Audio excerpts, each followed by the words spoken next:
You're listening to Sports Radio Detroit.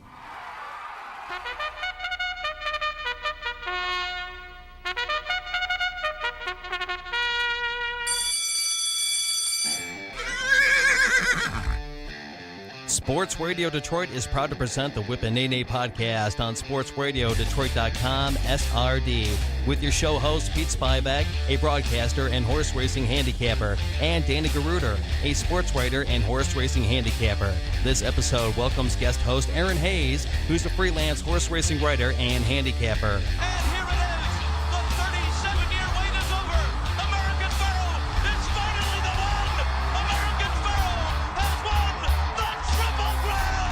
And now here comes the Whip and Neigh podcast on sportsradiodetroit.com with Pete, Dana, and Aaron. Welcome in to another episode of the Whip and Neigh podcast here on sportsradiodetroit.com SRD. I am indeed one of the show hosts. I am Pete Spivak of iHeartMedia Detroit. You can hear me doing sports and traffic updates in the Metro Detroit area on all the iHeartMedia stations and Sirius Satellite Radio. And with me are my two usual co-hosts, one being the great Dana Garuder. Dana, how are you, pal? Very good. Very good. All right. And Aaron Hayes is the other host. Aaron, how are you? How you doing? What up, though, Pete? How you doing today? I'm doing well, my friend. And I know that the great Aaron Hayes is getting his packing up his bags as we speak and do the show, because the great Aaron Hayes is heading down to Lexington, Kentucky tomorrow morning, bright and early, for the Keeneland meet, which opened up today. You ready to go for that, Aaron? I could not wait. The rental car's gassed up? Oh, it is gassed up. It is on F, and I'm ready to go. Absolutely. Ready to go. Well, I hope you don't grade yourself an F at Keeneland for the weekend, man. Oh, definitely not. Keep that tank full, keep your stomach full, and enjoy the wonderful, wonderful Keeneland race course. It's such a beautiful course over there. You are lucky, and you're going to be meeting up. We're going to tease later on in the show, but you're going to be meeting up with our former co-host of the show, the great Ryan Dickey, who is working a window over there at Keeneland. So we're going to have to come up with some confusing bets to kind of throw Ryan off his game during the weekend. So that is good stuff. Well, welcome in once again, Dana, Aaron, and welcome in to all of our listeners. What we do here on the Whip and Neigh podcast is break down the American prep race schedule, which leads to the Kentucky Derby on the first Saturday in May. American, European, and Japanese horses all compete for the 20 gates at the Kentucky Derby by racing a 35-race prep schedule, which runs between September and April. All prep races award points to the top 4 finishers, and the top 20 horses with the most points will earn a gate at the Kentucky Derby. 18 American horses, 1 spot to the Japanese champ and 1 spot to the European champ, and that's how they do it for the Kentucky Derby. So we have been very busy as we are basically entering the home stretch run for the Kentucky Derby preps. We have 5 preps to go. We have 3 big preps coming up this weekend. But last weekend, we had 2 big preps as well, and we toss it over to the great Dana Garuder for the UAE Derby breakdown and the Florida Derby breakdown. Dana, my friend. All righty. Well, earlier in the day last Saturday, it was the UAE Derby. In fact, I think the race went off before 10 o'clock Eastern time in the morning. And 2 American shippers ran 1-2 in that race. Plusquet Parfait was the winner, and Gray Magician was the second place finisher. Neither of those horses had done particularly great in the prep races before that. Plusquet Parfait had won in the money finish in a prep race, but didn't seem like that field was particularly strong, especially the local horses over in Dubai. None of them ran particularly well. Plusquet Parfait saved ground most of the way. He had blinkers for that race, by the way. Saved ground and rallied in the stretch. And Gray Magician had more of a wider trip, and it was fairly close at the wire, within a length or so. But I don't think you're going to see the UAE Derby winner as the Kentucky Derby winner, because we've never seen it before, and it doesn't look like that field was particularly great, but it was enough for the victor to earn enough points to get into the Derby field, and apparently Plusquet Parfait will be part of the Derby field. So with that, we'll move on to the bigger prep race, which is the Florida Derby, which was won by Maximum Security. Maximum Security got away with a very slow pace and won for the fourth time in 4 starts, so he'll come in there as an undefeated horse. The fractions of that race, he ran 48.98 for the first half mile of the race, which is extremely slow, especially at the Florida track, and just nobody could catch him. They let him get away with some really soft fractions. The second horse finisher was Bodie Express, who was 71 to 1 at post time and just basically followed Maximum Security around the track, ran second most of the way in that race. And two of the favorites in the race, Code of Honor and Bourbon War, finished a fairly distant third and fourth without any pace in front of them. Obviously, Code of Honor had won the Holy Bull with a big pace in front of him.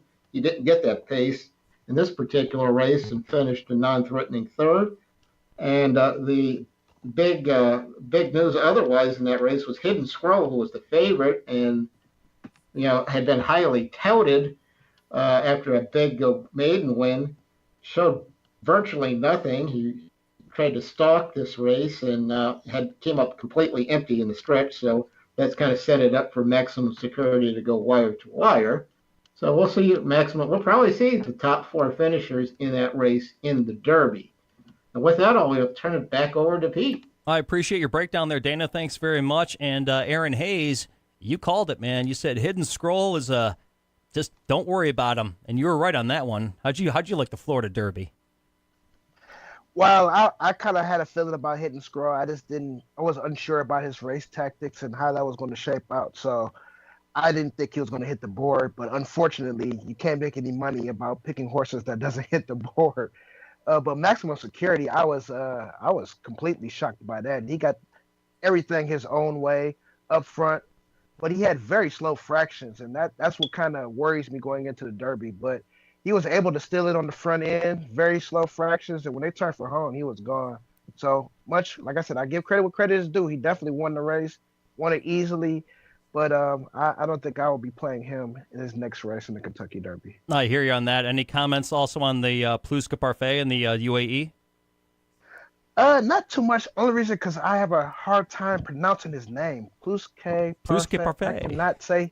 I cannot say that to save my life. But it was a nice ride by Jose Ortiz. He snuck up the rail, and my arch nemesis Joel Rosario, he ran second on Ray Magician. So, but it was nice to see the American horses ship all the way over to Dubai, and they ran 1-2.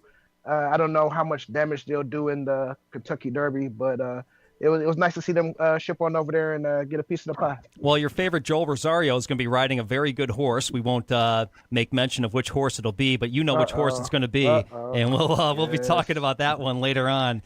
Well, since we basically only have 5 races to go, let me quickly let everybody know where currently the standings are in the top 20 breakdown.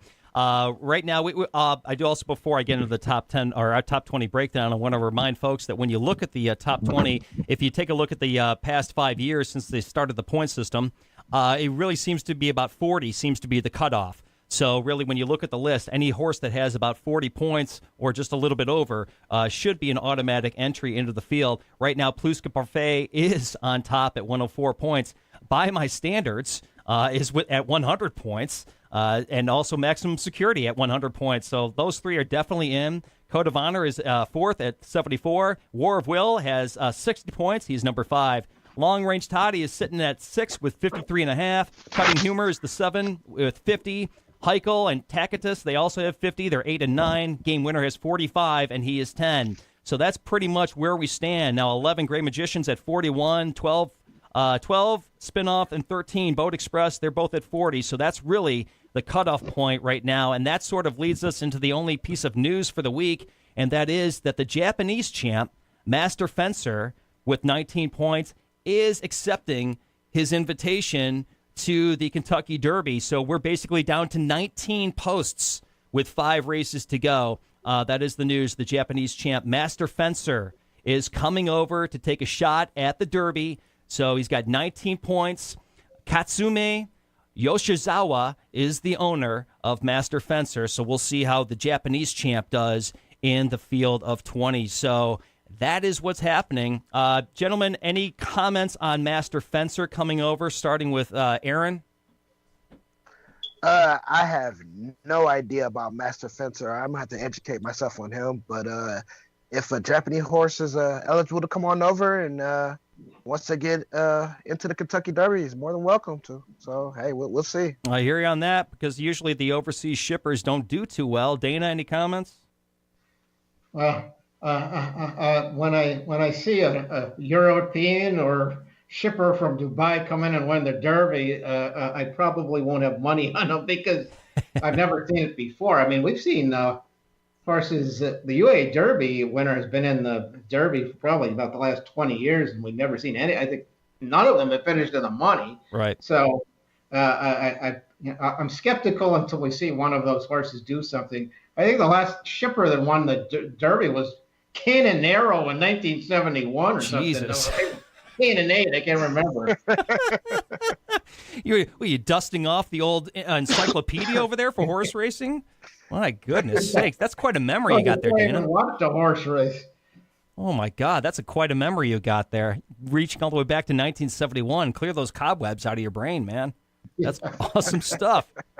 Well, gents, let's move on to the three big preps that are coming up this weekend. And before we break down our first race, I would like to remind everyone to log on to sportsradiodetroit.com SRD and vote in the Detroit Favorite Female Personality Bracket Challenge. This is our popular March bracket challenge to see who is Detroit's favorite female personality by your votes. And we are currently down to the Elite Eight. So log on now to sportsradiodetroit.com and cast your vote today. Gentlemen, have you casted your votes? Gents? Not as of yet. No. No. Come on, boys. Get online. Cast those votes today, man. Well, let's cast our votes for Saturday's Grade 2, 1 mile and an eighth, $750,000 Wood Memorial Stakes from the Big A Aqueduct in South Ozone Park, Queens, New York. This will be race 10 on your card. Points awarded on the road to the Derby, 100 for the win and 40 for second, so the top two finishers should automatically get in. 20 for third and 10 for fourth. A field of 11 horses. Post time set for around 6 o'clock Eastern Standard Time. Weather mostly cloudy, a high near 64. Your morning line favorite is the 2, Tacitus at 5-2 on the morning line. Jose Ortiz and Bill Mott are the combinations. Aaron Hayes, what is your pleasure? Aaron Hayes believes this horse is going to win the Wood Memorial. What is Final Jeopardy? That is my choice for the winner of this race. I think this horse is going to close into a very, very hot pace. He has a lot of speed. He's going to sit right off of. There's quite a few horses that's going straight to the lead. Hoffa's Union, he's going straight to the lead, I believe, and he's going to run kind of fast with Not That Brady. I believe these two are going to tear it up front, and I believe that the 5-horse Final Jeopardy is going to sit off a very, very nice pace. Now, Manny Franco, he has not ridden this horse in his 3 starts. However, when he teams up with Jason Service, only have teamed up 7 times in the last 60 days, but he's winning at 43%, and he's in the money 71 times. So that is a very, very formidable connection with those two. And this horse has only ran at Gulfstream, but not to worry. When Jason Service ships horses, he's winning at 35% and 366 shippers. So it should be an issue for him coming from South Florida all the way up to New York. And speaking of Jason Service, hasn't he been turning it up down there in Gulfstream, but he's been doing quite well up there in Aqueduct as well. He's winning at 28% with 25 wins. So I believe that Final Jeopardy is going to sit off a very, very high pace.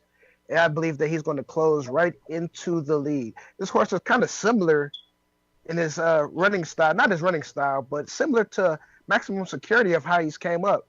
He didn't start off in a $16,000 maiden claimer, but he started off as a maiden. Ran his next race, he ran third, but his last race after that was just an optional claimer at $75,000, and he won by 3 lengths. So it's kind of somewhat of a similar pattern.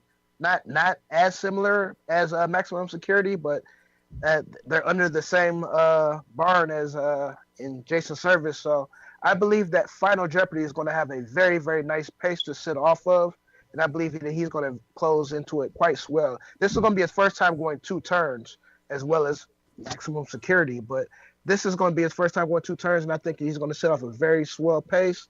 It's going to be very hot up front, and I think he's going to close into it nice and comfortably. And with my second pick, I have to go with Jose Ortiz on Tacticus with Bill Mott as the trainer. He's won his last two races.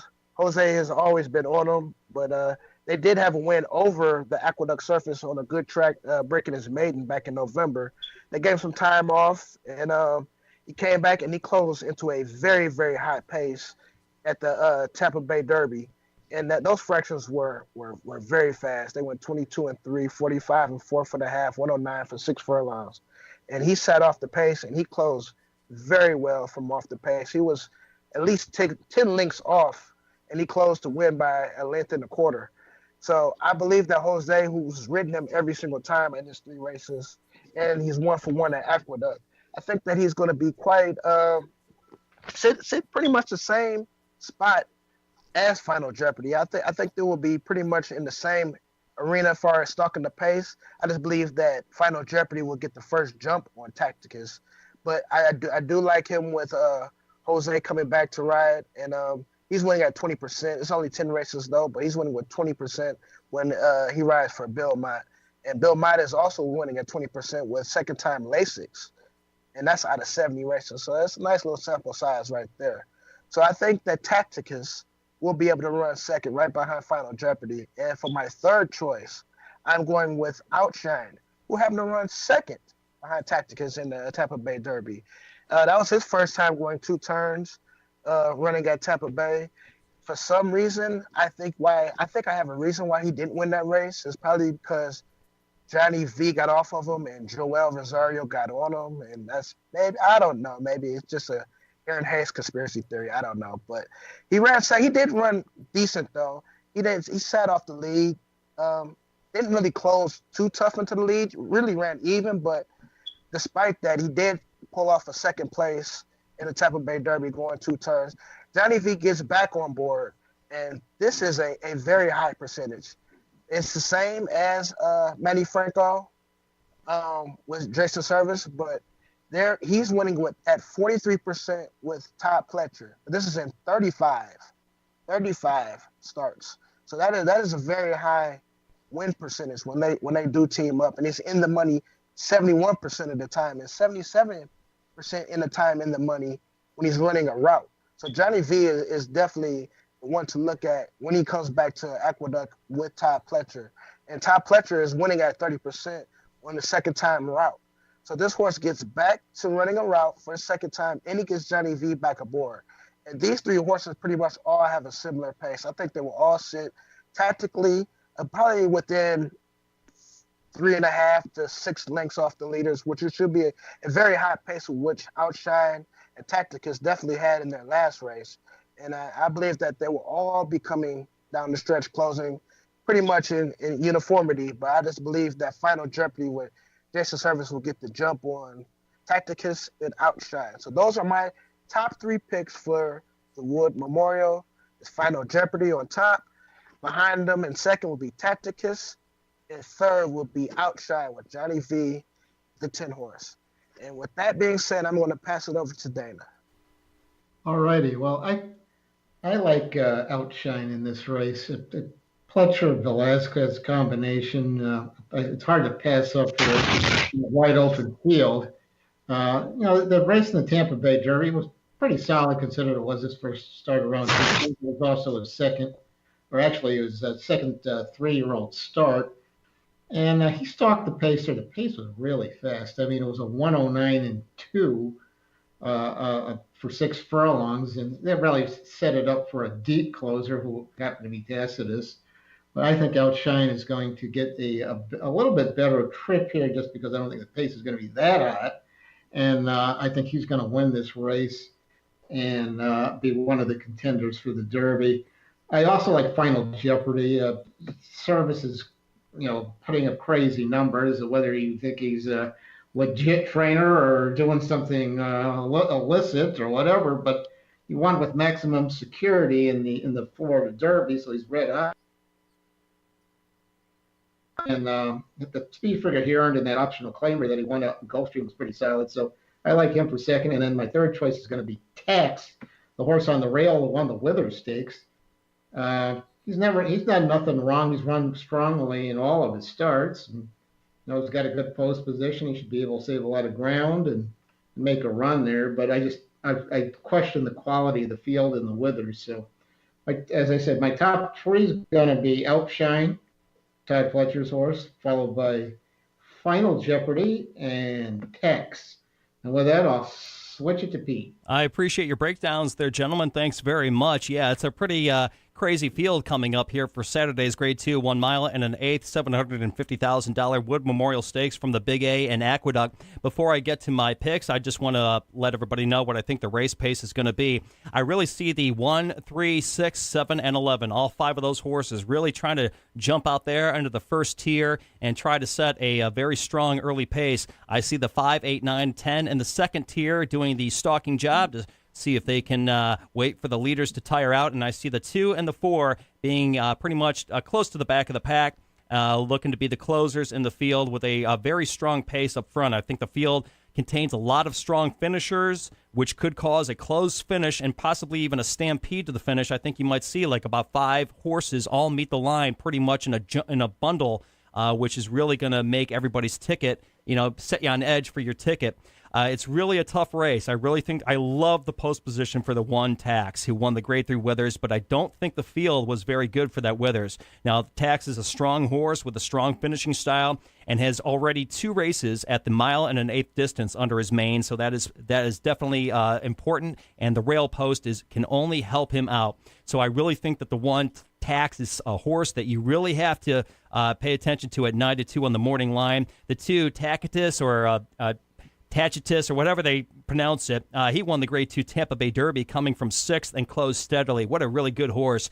But was the competition all the best in that Tampa Bay Derby? I don't know. Now, he is a strong finisher with a good late kick. I just don't think. Now, obviously, Outshine finished second to Tacitus in that Tampa Bay Derby, the Grade 2, from March 9th. But I just don't know if the field was all that good to make Tacitus really stand out as, your big-time favorite. The 3 Hoffa's Union coming off an impressive maiden win at 1 mile and 16ths where he won by 15 lengths. Now, he's moving way up in class here, but getting a jockey upgrade with Dylan Davis. Now, can the second-time starter handle the bullying up front? I don't know. I think Hoffa's Union, I think that you're going to read a lot of good numbers from Hoffa's Union, but I just don't think that the class and the group of horses that he's in is really going to set him apart to be a top 4 horse. Obviously, the 4 Heichel, undefeated at 3-0 since Rajiv Mirage took over as the jockey after losing his first maiden race. He's beat quality competition in the Grade 3 Gotham, and he's going to come from off the pace to take advantage of that fast early pace, and it's his first time going 2 turns. So I think that Heichel can only benefit by getting a little bit more distance, but I wonder if he's going to be able to close on those early leaders. I understand how Aaron likes Final Jeopardy. Now, Final Jeopardy is moving up in distance and class with the new jockey, Manny Franco. The trainer, Jason Service, absolutely on fire lately, as Aaron did mention. He is an interesting long shot, but will the distance be a huge issue for Final Jeopardy? He hasn't gone 2 turns. He's got 2 6 furlongs and a mile under his belt. It's switching to Manny Franco for the first time. It's just we're going to have to see what happens with him. But basically, then Outshine, the 10 horse, is moved way up in class last start to finish second in the Grade 2 Tampa Bay behind Tacitus. Strong finisher that's going to stalk the leaders. I really think it's going to be a very interesting race. I think you'll see a stampede basically at the end with a bunch of horses coming down to the end. But I'm going to play with the 1, 2, 4, 10. I know that sounds a little bit like, you're not throwing any long shots in there, but if I do want to throw a long shot in there, it is the Jason Service Final Jeopardy horse, the 5. So the 1, 2, 4, 5, and 10 are the numbers I'm going to play with. But I'm going to take either Tax or Tacitus, the 1 or the 2, to be the winner of Saturday's Grade 2, 1 mile and an eighth, $750,000 Wood Memorial Stakes from the Big A Aqueduct in South Ozone Park, New York. Gentlemen, anything more to add before we move on, starting with Aaron? Well, I got a long shot for you that might make a little sense, and that's the 11 horse Jovia. Now, he's ran 1 time at Aqueduct, and he ran second. But did you see who he ran second to? It was High Kill. I did. And he ran second to him by a neck. So if he's running second, and then his next race out, that he just pretty much was a merry-go-round his first time going 2 turns. But he ran second by a neck to High Kill, and you're getting 30 to 1 on the morning line. So, I mean, you're talking about a 7-2 horse who's won 3 in a row, and a horse that ran second to him by a neck. and he's going to be 30-1 on the morning line. He's going to be forwardly placed. I don't think he's going to win at all, but I mean, if you're looking for a long shot to possibly hit the board, the 11 horse could possibly be the one.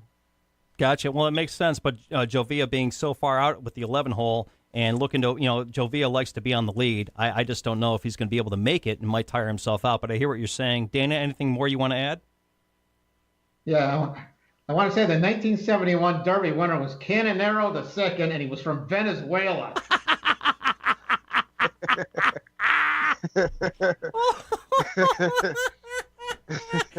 Dana, that's great stuff, man. You are the best. The last Kentucky Derby winner came from Venezuela. That shipped in was from Venezuela. I love it, man. Where the heck do you come up with these stats? You're a good man, dude. You have that encyclopedia sitting right there next to you, don't you? God, you're a man. You're a wealth of knowledge, Dana. Wealth of knowledge. Well, gentlemen, let's move on to the next race that we have. Before we do that, I would like to remind everybody to log on to sportsradiodetroit.com SRD and check out the latest episodes of SRD Ringside with Ray and Roger as the boys talk the latest news around the boxing world. And I will be a guest on their next episode as we preview the biggest women's super fight in history coming up between Clarissa Shields and Christina Hammer. Those two ladies are fighting to unify all 4 middleweight titles, and the winner receives a brand new undisputed middleweight belt, which sort of looks like the Rocky belt, the belt that Rocky won from Apollo Creed. So that's SRD Ringside with Ray and Roger, and I will be their guest coming up this weekend only on sportsradiodetroit.com SRD. Again, SRD Ringside. So, gentlemen, let's move on to the boxing ring, which will be on Saturday's Grade 2, 1 mile and an eighth, $1 million Toyota Bluegrass Stakes from the stunning Keeneland Racecourse in Lexington, Kentucky. Our good friend Ryan Dickey and Aaron Hayes, they will both be there. Race 10 on your card there, Aaron. Points awarded on the road to the Derby, 100 for the win. 40 for second, so the top 2 horses would get the automatic bids, 20 for third and 10 for fourth. A field of 14 busy horses set for post time around 6:23 Eastern Standard Time. Weather, unfortunately, Aaron, cloudy with a slight chance of rain, but a high near 72. Your morning line favorite is the 2, Vekoma. Javier Castellano and George Weaver are the combinations, 9 to 5 on the morning line. You're going to be there in person, Aaron. You're going to have some bourbon in your hand. And you're going to be having a cigar, I'm sure, as well. So what are you going to pick while you're all hopped up? Well, if I'm hopped up, or hopefully I can hop up on the single man. I think single man is going to win this race. He has been pretty awesome as a 2-year-old. He pretty much hasn't done anything wrong as a 2-year-old. He had 2 wins. One of them was breaking his maiden at Saratoga, and his next win was the Grade 2 Jockey Gold Cup. Jockey Cup, but he pretty much hasn't done anything wrong as a 2-year-old. He's been in the money every single time that he has ran. He has finished no worse than third. So when he came back for his 3-year-old campaign in the Fountain of Youth, he did absolutely nothing. He pretty much stayed towards the back of the pack, and he finished 7th, 7 lengths behind the winner, which was Code of Honor in the Fountain of Youth. But from what I had heard was that he had lost his shoe during the race. And that kind of gives a little bit of understanding into his form, because this horse tries and he tries hard. He's always hitting the board. So by him losing his front right shoe, I'm going to go ahead and give a line through that his last start. It was just I just going to put a line through that one. And he had a poor speed figure in that race as well. Just go ahead and throw that on out. And I'm just going to just say, hey, I'm just going to chalk it up and just say that he just got a race under his belt for his 3-year-old campaign. I think he's back in form now. He's training quite well. He had a bullet workout going 5 furlongs at Gulfstream his last time out. And like I said, I think he's going to prove off his second time this year. A couple of his his second place victory last year in the Grade 1 Breeders' Futurity, he ran a very good race, but he happened to lose to Knicks Go, who happened to freak that day, and he won, I believe, around 75-1. Then he came back to run in the Breeders' Cup Juvenile. He ran third. He closed him off the pace, wiggled through some horses, bumped through, and got third to Game Winner, who we'll be speaking about later on today, as well as Knicks Go. And I believe that was just Nick's goal, two best races of his career. Just couldn't get past him. And his next time out, he won the Gold Cup at Churchill Downs. So I believe that single man is going to be the one. Brian Hernandez has ridden him the last four times. This is his second start after a layoff, and I believe that he's going to sit well off the pace. I don't know how fast the pace will be, but I think that he'll sit somewhere mid pack, and I think that he'll be able to close into the lead. And I think single man is going to be your bluegrass winner. And then for second place, I picked this horse last time to win the Sam F. Davis, and I threw my tickets away about five jumps out the gate because So Alive, he did not get a good jump out of the gate at all. He broke last. He stayed last. I watched the replay again. The cameraman had to pan out that he was so far behind. He just didn't have any shot of winning that race at all. However, he did close to be third. He was not going to catch Well Defined. Well Defined was on the front end and he was gone. He just had a very easy go of it. His on the front end of the Sam F. Davis, and they were just not going to catch him. So I'm going to throw a slight line through that. He just had a very bad race that race, but he did close exceptionally well. I did like that though. So and the thing that I did notice too that for some reason I don't know why, but maybe Javier just doesn't have a good time riding So Alive. He rode him back in Kentucky at Churchill Downs on the 24th of November, and he ran sixth. And he ran him in the Sam F. Davis, and he ran third, but he had a bad time riding them both times. So maybe Javier just doesn't have a good time riding So Alive. So Luis Sayas, who I do like, is aboard him, and when he teams up with Todd Pletcher, he's winning at 26% out of 39 races. So this will be his first time on So Alive. So maybe he can change his fortune from Javier's misfortunes, and maybe he will be able to get a piece of this pie in the bluegrass. So I think that So Alive will be able to close. Now, I think that he'll sit fairly close to the lead. I don't think he will be that far off. I think he'll have some tactical speed in front of him, and I think that he'll sit right off the pace. So I think that So Alive will close to come second with Luis Sayas and Todd Pletcher for the 11 horse. And my third pick is Some Like It Hot Brown. I think this horse is going to be I think he will sit up top. I don't think that he will take the lead though, to be honest with you. I think that he will sit tactically second or third. I don't think that Tyler Gaffalione will give him to the lead. I think that he went to the lead in his last race in the Jeff Ruby Stakes because there was absolutely no horses running in that race. So why even play around? Just go straight to the lead and do what you need to do. And that's what he did.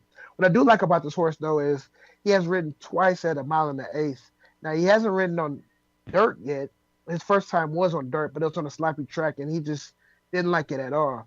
And his second time running, he broke his maiden. And I don't know if you guys remember this, but this was when Saratoga had a very odd incident where they had the race running at the wrong distance. So that's why you don't see any times down there. But he did close from well off the pace, and he won with Jose Ortiz on him. But this horse seems to be like a turf horse, but I think that he will have the stamina and the willpower and the know-it-all to run on the dirt. He's not a Big Brown, and we all know what Big Brown did in the Kentucky Derby. So I think that he will sit off the pace, not off the pace, but right off the leader. Because I don't think that he's going to the lead. But if he does go to the lead, I think that he does have some type of staying power. He obviously showed that he can go wire to wire, even though it was on the all-weather on the mile and the eighth at Turfway Park. But he does show the ability to at least go to the lead if he wants to. But I think that he will sit right off the leaders, right second or third possibly. And I think that he'll probably get outkicked by the other horses that I mentioned. But I do like Some Like It Hot Brown with Tyler Gaffalione and Mike Maker to hit it third. So I'm going on top Singleman, the 3 horse to win the Bluegrass, and then the 11 horse So Alive to run second. And the third horse that I like that's going to run in the Bluegrass is Some Like It Hot Brown. So with that being said, I'm going to pass it over to Dana. All righty. Well, I like a different long shot in this race. The horse that I picked to win the Tampa Bay Derby, he did virtually nothing in that race. He got up to a really bad had fired. And that horse is called Dreammaker, the 6 horse. Out of the Mark Cassey barn. Florent Giroux is the rider. That combination does pretty well down in Keeneland. John Oxley, the owner, has been there forever, and they win a lot of races out in Kentucky. This horse ran very well at Fairgrounds at his first start as a 3-year-old, won by 8.5. An optional claimer there, and earned a pretty good speed figure. And as I said, just didn't really fire in the Tampa Bay race after getting off to a really slow start. But they've always liked this horse. They put him in 2 Grade 1 stakes last year, including one at Keeneland, where he had a similar trip as he did in the Tampa Bay Derby. He got bounced around early in the race and never fired. But they've always had high hopes for this horse. He's out of Tappet. And I just think this horse is ready to roll. He had a 46 breezing from the Great Gate workout at Keeneland, which was awfully fast. So it looks like the horse is in great shape. And I like the price there at 12-1. Secondly, I like the favorite, which is Vekoma, the 2-horse with Javier Castellano on it. He's run good speed figures every time out. Ran in the Fountain of Youth, finished 3rd behind Code of Honor and Bourbon War. He had a very big pace in front of him, so I didn't think he ran a great race there, but I thought it was a serviceable race for first race out since November. Barely caught a hidden squirrel at the wire there for 3rd. I think he needed that race, and he's going to be in a good post position. He's going to have the best jockey on him, so I mean he's a formidable opponent. I'm just looking for a price here. So Vekoma is going to be my second choice. A third choice is going to be the inside horse, which is Some Like It Hot Brown. I think he may set the pace. He may be stalking, but I think he's going to be there. He's always run well. The only time he didn't run well was in his first start, and that was on a sloppy track out of Saratoga. I think he'll translate to the dirt quite well. I was really impressed with the Jeff Ruby Stakes race because he battled through some pretty quick fractions early in that race, and nobody really challenged him late. So I'm going with that horse for 3rd. So once again, I'm going with 6-2-1, 6 being Dreammaker, then Vekoma, Some Like It Hot Brown for 3rd. With that, I'll turn it over to Pete. Well, I appreciate your breakdowns there, gentlemen. Thank you very much. I am definitely not really enjoying the Toyota Bluegrass Stakes field coming up for Saturday's Grade 2 1 mile and an eighth $1 million Bluegrass Stakes field. I do think that the 2 Vekoma is a very good horse, but being 9-5 in the morning line after coming off a 3rd in the Grade 2 Fountain of Youth does not impress me. I don't know why.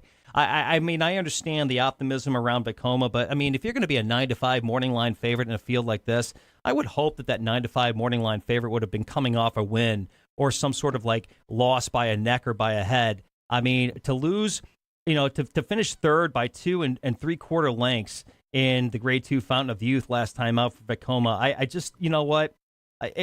There's a lot of optimism surrounding it, but 9-5 in the morning line absolutely confuses me and actually turns me off on the horse, to be honest with you. Now, I'm not saying he's not going to hit the board, but I'm just not going to buy into what's going on with Vekoma. Before I get further into my picks, let me tell you what I think the race pace is going to be. I see the 1, 4, 10, and 14 trying to go out for the lead. I really see Acquadini actually trying to get out of that 14 hole and trying to jump up.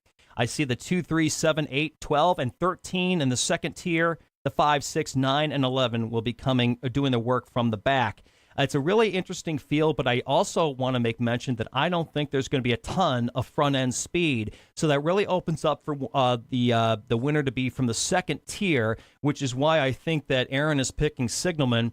Signalman is definitely going to be a straight-up second-tier horse. He should probably be about 5th or 6th when the gates open. Now, he is coming off that clunker in the Grade 2 Fountain of Youth Stakes where he finished 7th after a 3.5-month layoff. But he's looking for a comeback in this race. He hasn't won since late November's Jockey Club Stakes, and that was won in the slot, by the way. So he could hit the board, but I just don't think that Signalman will be your winner. I know that Aaron is going to throw darts at me for that one. Some Like It Hot Brown, very interesting horse coming off the artificial surface and the turf over there at Turfway, and he's been racing over in New York. I think that Some Like It Hot Brown, got the perfect post that he could ever get for coming off the artificial surface and the turf for trying the dirt for his first time. He's in the one hole, and his morning line is juicy. 10-1 on the morning line. I think that is absolutely incredible for a horse like Some Like It Hot Brown. I mean, a lot of horse players, they take into effect that there's a big difference between the synthetic and the dirt. But, sometimes a horse can actually make that transition with no problem. And I think that Some Like It Hot Brown is going to be one of those horses that makes that transition with no problem. He hasn't really beaten too many foes, top quality foes in his first 6 races, actually first 7 races. But I really think that Tyler Gaffalione has found the right combination with Some Like It Hot Brown. I really think that, he comes from Big Brown, and that Big Brown can run all day long. Heck, Big Brown could go 2 miles if he wanted to go. I think that Some Like It Hot Brown has the pedigree to make that switch to dirt, no problem. So I really am excited about the 10-1 morning line on the one horse, Some Like It Hot Brown. Taking a look at Dreammaker, I understand what you're saying there, Dana, about Dreammaker at being 12-1 on the morning line, the 6 horse, but he's really got a problem with French jockeys. Julien Leparoux and Florent Giroux. Anybody who ends in an OUX should not be riding this horse. It just seems like it doesn't seem to work out as a great combination. Obviously coming off a clunker in that Grade 2 Tampa Bay Derby where he finished 10th. I think that Dreammaker does have the pedigree coming from Tapit to be a class horse in this field. I think that 12-1 on the morning line says a lot, but I just wonder if he can handle this distance. So we'll definitely see about Dreammaker on Saturday. But the 8 horse win, not the best starter. And he needs to run in the second tier to win this race. He can't sort of F around. He can't, trail off to the back because sometimes he likes to do that. This is the first time being listed above the odds of 1-1. Win is morning line favorites on every single one of his starts, or he's 1-1 on the morning line or just above it. This is the first time he's actually been considered an underdog at 7-2 on the morning line. Distance could be an issue for him, but the early speed shouldn't be too fast, and I think that win will be in a perfect stalking position to come home and take the Grade 2 1 mile and an eighth $1 million Toyota Bluegrass Stakes. I am picking win, the 8 horse. Irad Ortiz Jr., Mike Trombetta is the trainer, 7-2 on the morning line. I think the 8 win will be your winner. I'm going to also watch out for the 1, Some Like It Hot Brown. Obviously, the 3, Signalman is going to be there as well. But I think that Vekoma is overbet. I think that 9-5 on the morning line is way too much for Vekoma. I think he might hit the board, but I don't think he's going to win. I'm going to play with the 1, 2, 3, 8, and I really think that the 8 win is going to be the winner. Now, one real quick note I want to make mention of is the 9, Sir Winston. In both graded stakes starts, he has come off the pace, but now he's going to have to be in that second tier to really have a good chance at hitting the board, and I think that his speed is a major question. So I know a lot of people have been giving some optimism to Sir Winston. I would like to talk people out of that. So I would like to take the 1, 2, 3, 8, play with that combination. I think the 8 win will be your winner. Aaron, any more comments from you on the Toyota Bluegrass since you are going to be there live and in person? I just wanted to echo what you were saying about the 2 horse Vekoma. I didn't like his last race as well, to be honest with you, because he sat perfectly. You couldn't ask for a better position to be in, and he had a very hot pace in front of him, 145-3 for the half and 110-2, and he just barely nosed out or necked out Hidden Scroll. And he had first jump on Code Vonner and Bourbon War, and they ran right past him. So, and he acted like he didn't want to pass Hidden Scroll, and that was at 1 mile and 16th. So I don't know if he wants to go 1 mile and an eighth, to be honest with you. And like you said, at 9-5, I really don't know. That's a very tough price. And Javier, this is the first time jumping on board. Manny Franco's not riding him, so he is definitely going to be on my fade list, as was Hidden Scroll last week. So I'm going to definitely fade the 2 horse. Makes sense there, Aaron. Dana, anything more to add? Yes. Do you know the last time a Bluegrass Stakes winner actually won the Derby? Oh, no. 1971? No, it wasn't. It was a little bit more recent than that. 1991. Strike Gold. Who was that? I think Aaron Koff. What was that? Who was the horse? Strike the Gold. Strike the Gold? Yep. That's the That's the last one who won the Derby from the Toyota Bluegrass. Oh, won both of those races. Yeah, both races. see, Aaron, now you have good drinking game answers to go down to Keeneland with. You got that one, and then you got the first Derby winner that came from overseas in 1971. You got that as well. You're gonna win some free shots on Saturday. Right, exactly. All right, gentlemen. Well, I tell you what, we are sort of kind of running out of time. We're going to have to do our last race, kind of not like super fast, but, kind of get into it. As we are all, as our listeners know, we're already at 45 minutes in our show, so we're going to get right into our next race. Before we do that, I would like to remind everybody to log on to thepressbox.com and check out the content from our friend Ryan Dickey. Ryan writes articles, takes photos, and makes picks for us horse racing fans on thepressbox.com. Plus, reach out to Ryan on Twitter at rdickey249 and ask him about co-owning a racehorse. That's right, you can co-own a racehorse. Reach out to Ryan Dickey on Twitter at rdickey249. So, gentlemen, let's get into Saturday's Grade 1 mile and an eighth, $1 million Santa Anita Derby from the highly questionable Santa Anita Park in Arcadia, California. This will be race 8 on your card. Points awarded on the road to the Derby: 100 for the win, 40 for second, 20 for third, and 10 for fourth. A field of only 6 horses set for post time around 6:30 Eastern time. The weather will be typical California, partly cloudy, a high near 73. I think we should forget about who's going to win this race. It's about who's going to survive this race. So, Aaron, who's going to survive? Man, I hate to say it, but I'm going with Joel Rosario, game winner. Oh, please forgive me. But I think he needed that last race under his belt. That's his first coming off of a layoff since winning the Breeders' Cup Juvenile. And then he just couldn't get past Omaha Beach, who was really tough coming down the stretch. He only lost by a nose. So I think he got that race under his belt. He got the little jitters out of him from possibly running at Santa Anita to shipping all the way to Arkansas. Now he's coming back to his home state of California. And I believe that Joel will finally get me a winner that I speak of, and I think game winner will win this race with Joel Rosario and Bob Baffert. And speaking of Bob Baffert, I think he's going to go 1-2. I think Roadster is going to, the one horse is going to run right behind him. I believe that he pretty much is going to go straight to the lead. I don't really think that Instagram. Well, I don't know. I think those two might duke it out though, but I think he might sit behind Instagram. Instagram probably and should go to the lead. But Mike Smith and Bob Baffert, those two are always tough when they team up. And this is going to be Roadster's first time going 2 turns. Everybody's been speaking very highly of this horse as of late. And I think that he will have he's been pretty much been waiting on this race pretty much. And he has to hit the board first or second to get into the Derby. So I think they've been prepping for this race. I think they've been had this race marked on their calendar. Mike Smith has always ridden this horse. He's up aboard again. And Bob Baffert is going to go 1-2 in this race. So I think Roadster is going to sit right off of the pace behind Instagram. I do believe Instagram will have the lead. And I think Roadster will close right behind him. And speaking of Instagram, I believe that he will flatten out with Flavion Pratt and run third.